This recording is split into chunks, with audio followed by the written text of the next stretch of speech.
Elon Musk just posted a big warning for legacy automakers, and in this video, I'm going to deep dive what he said. Let's go ahead and get started. So this warning came after Stephen Mark Ryan for solving the money problem posted something on X. Shout out Stephen. Hope to have you back on the channel sometime for a third time. Legacy Automotive are about to have their Kodak moment. And on that same post, Elon Musk had a reply. He said, "It is unfortunately trending that way for many automakers. Some companies do understand, but their pace of change is nonetheless slow. Tesla is trying to be as helpful to other automakers as possible with the transition to autonomous electric vehicles. We open source our patents, provide access to our superchargers, and have invited them to license our self-driving AI systems." Now, in case you're not familiar, a legacy automaker are companies like Ford, GM, Toyota, Honda, Nissan, VW, Mercedes, BMW, etc. Basically, every car maker you've ever heard of that has been around for a long time is considered a legacy automaker. Now, what I like to do is see if I can find some data that backs up the claim that legacy auto is in decline, whereas Tesla is on the uptick. And that's sort of what Elon's comments encapsulate here. So let's go ahead and look at some data that I think talks to this thing actually happening. So this is one of the data sets. Tesla outsells Toyota in California in Q2 by nearly 2,000 units. The Tesla Model Y beat out the Toyota Corolla as the best-selling car in that state. Now, California has a lot of EV incentives, so one potentially is not surprised that Tesla would do well, but it's important to keep in mind that Tesla only offers electric vehicles, whereas Toyota offers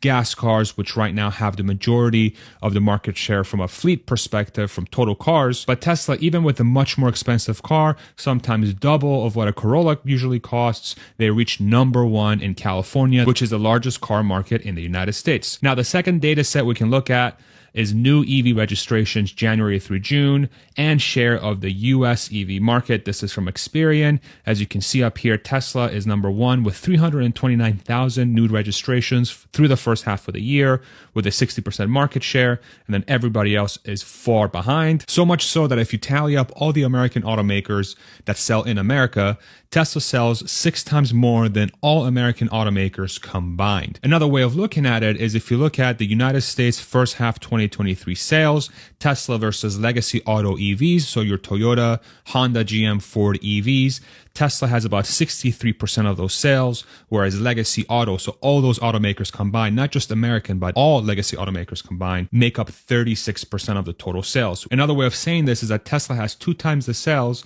than all legacy automakers combined, not just US automakers, all legacy automakers, including those from Europe and other parts of the world as well. Another data set that describes legacy automakers not performing well in the EV segment is that when you look at EV sales globally, the Tesla Model Y and the Model 3 are the 2 best-selling models from a revenue perspective by far. From an EV perspective, taking up almost 60% of the total global market share on the top 10 of EVs sold in the world so far through 2023. Another way of looking at it is that Tesla Model Y and Model 3 are the 2 best-selling units in the world, followed in third place by the BYD Song. You can see none of the legacy automakers are here. These are all either Teslas or Chinese automakers.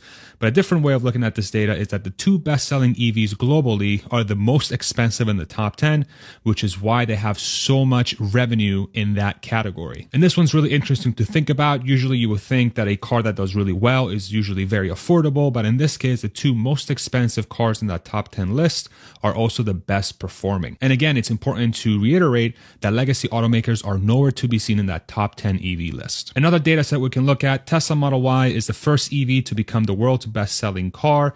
Tesla Model Y outsold the Toyota Corolla again in Q1, despite being almost double the price. And again, this is global. So this is the world's best-selling car. And this trend was repeated again in Q2, making the Model Y the best-selling car in the world, period, through the first half of 2023, not just in the US, but globally. Now, there's another data set that just came out from Sawyer Merritt News. Tesla has tied Lexus for the lead in luxury satisfaction, new ACSI data shows.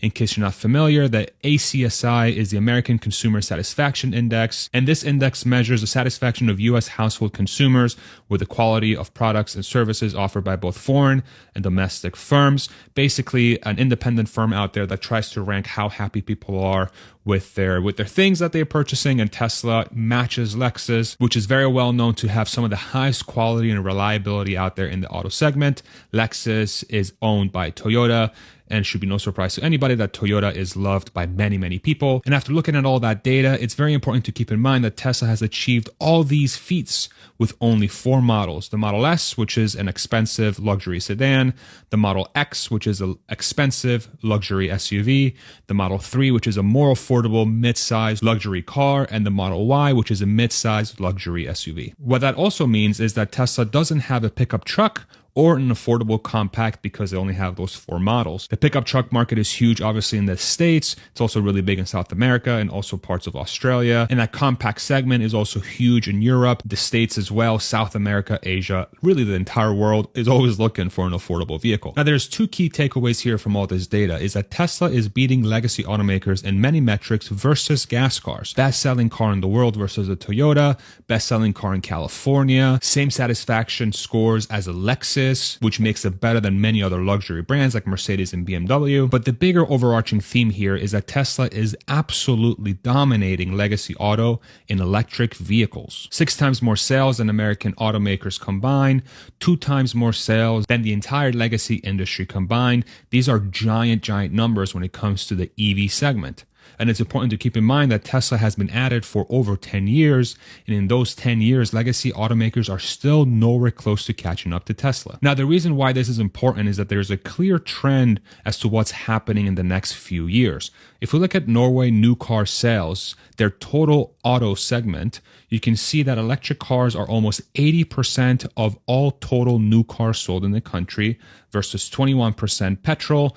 For us Americans, petrol stands for gas. So 4 out of 5 cars being bought right now in Norway that are new are electric vehicles. What's interesting about this data point is that when people say that electric vehicles shouldn't be bought in cold weather, Norway is one of the coldest places on earth, and electric vehicles are 80% of the total market share. Now, Norway is a very small country, but it's very important to keep in mind that Norway should be looked at as an end result of this transition. And the reason why is if we look at the global market share for electric vehicles from 2013 to 2022, you can very easily see this exponential growth going from 0.2% of the total market share for EVs up all the way to 13% as of the end of 2022.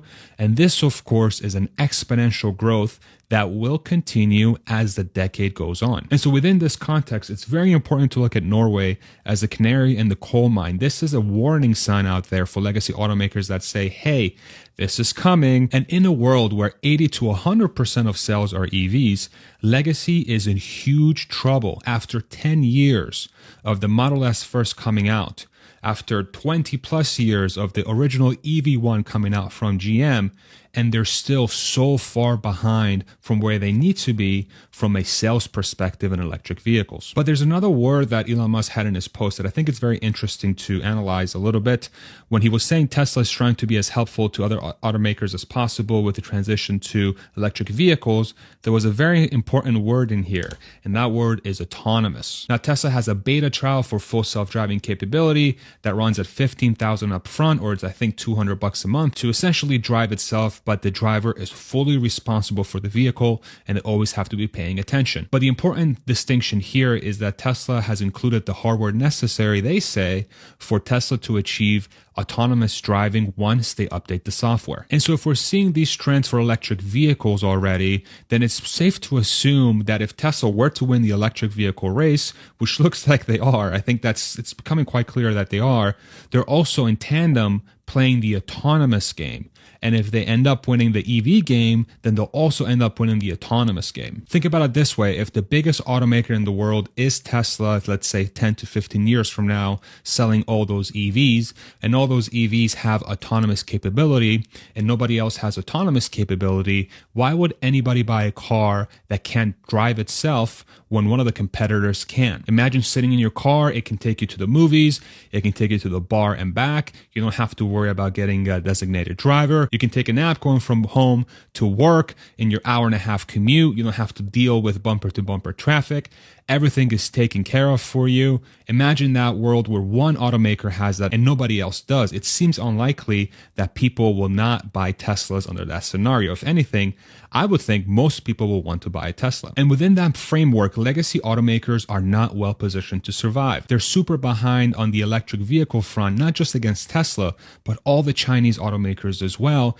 And we're not even talking about the autonomy portion. So the question becomes, as this becomes more and more clear to the rest of the world and to governments potentially, will governments step in and allow these legacy car companies to potentially die? Without something drastic happening, without some tremendous success coming from Ford, GM, Toyota, where they can sell an EV at millions of units per year, it seems likely that legacy automakers will continue to shrink as more and more sales go away from the gas car to the electric car. And under that scenario, is Tesla willing to help these automakers? One of the things that Elon Musk said on that post is that he is willing to license out things like full self-driving to these automakers. And what's interesting with that point is that this is no different than how legacy automakers work today. Legacy automakers right now really invest most of their money in designing the engine, and that's about it. The suspension, the trim, the seats, a lot of the parts inside of the car, like the infotainment, the steering wheel, the stalks, the rims, the radiator, all the little tanks and all the little filters, all of these are handled by suppliers. And all legacy automakers they're just a conglomerate of sorts that buy these supplies from these suppliers and they puzzle piece it together into a car. And under this scenario, Tesla would just become one of those suppliers to these legacy automakers that will supply them the cameras, the hardware necessary to process the images from the cameras. And so if you've been following this channel for a while, we've been talking about this quite a bit, but it's always interesting to hear Elon Musk himself say that this trend is happening. Of course, we can't just take his word for it and say, okay, he's saying it's going to happen, it's going to happen. But I really do think a lot of the data is backing up this trend. If you're paying attention to this trend, it really does seem very clear that Tesla and other newcomer EVs, especially out of China, are really taken a stranglehold of the auto market globally, and these legacy automakers are so far behind that once we hit that threshold of say 50% new EVs per year, a lot of people thinking it's somewhere between 2028 to 2030, these legacy automakers are going to be caught without any EVs to offer that people want to buy because they haven't taken the time to scale to those levels so far. It's been 10 years, again, since the original Model S came out, and they're nowhere to be seen. But I would love to hear what you have to say in the comment section below. Let me know if you agree with this trend. Real quick, I want to thank you so much for watching my videos. About 68% of you are not subscribed. So if you're looking to support the channel, super easy. Just click subscribe for me if you'd like to continue seeing my videos. And if you want to go above and beyond, I have a link to my merch in the description below, and also a coupon for Athletic Greens, which is a supplement that I take every single day, free travel packs and vitamin D with your purchase. Thank you so much for watching. I hope this was informative and helpful, and we'll see you on the next one. Take it easy, everybody. Bye-bye.